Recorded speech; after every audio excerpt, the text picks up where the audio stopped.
जायकवाडी धरणातलं पाणी आता हिरवं पडलंय। हिरवं झालेलं हे पाणी पिण्यासाठी योग्य आहे का? या धरणातून पाणी पुरवठा होणाऱ्या लोकांच्या जीवाला धोका आहे का? पाहूयात एक रिपोर्ट। मराठवाड्याची तहान भागवणारं हे अथांग जायकवाडी धरण। गेल्या वर्षीच्या दुष्काळानं या धरणाची रॅच गेली होती।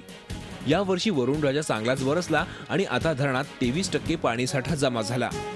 मात्र जायकवाडी मागे लागलेलं शुक्ल कष्ट काही संपण्याचं नावच घेत नाहीये। धरणात असलेलं पाणी पूर्णपणे हिरवगार झालंय। अगदी नजर जाईल तिथपर्यंत पाणी हिरवंच दिसतं।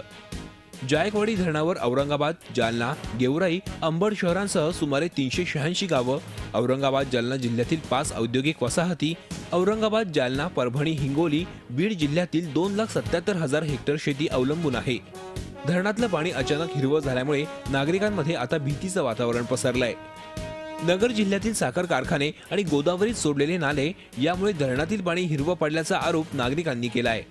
पाण्याचा जर वास पाहिला तर डिझेल किंवा रॉकेलला जसा किंवा केमिकलला जसा वास येतो त्या प्रकारचा एक वास सध्या त्या पाण्याला येतोय आणि त्या पाण्यामुळे परिस्थिती अशी झाली की पाणी पिवा की नाही या संपूर्ण बॅकवॉटर परिसरात म्हणजे जो फोगोटा एरिया आहे या फोगोटा एरियामध्ये हे सगळं पाणी डायरेक्ट लोकांना प्यावं लागतंय।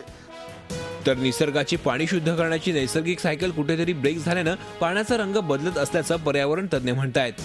धरणात मासे कमी झाले आहेत त्यामुळे शेवाळ वाढत चाललाय।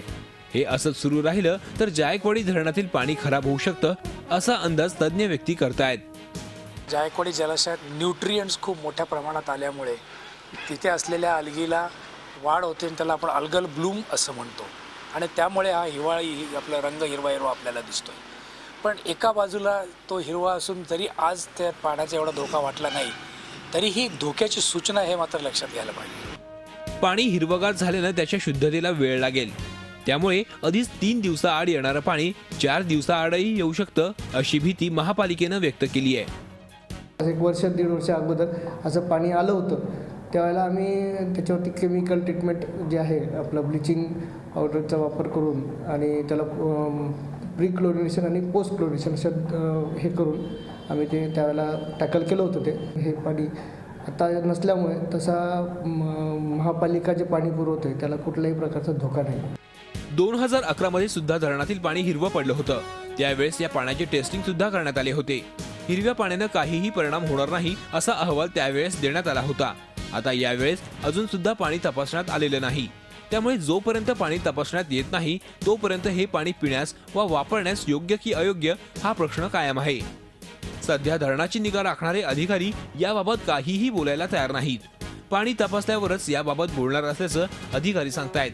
तोपर्यंत मात्र जायकवाडी धरणावर अवलंबून असलेल्या लोकांचा जीव टांगणीला लागलाय हे निश्चित। झी मीडियासाठी विशाल करोळे, औरंगाबाद।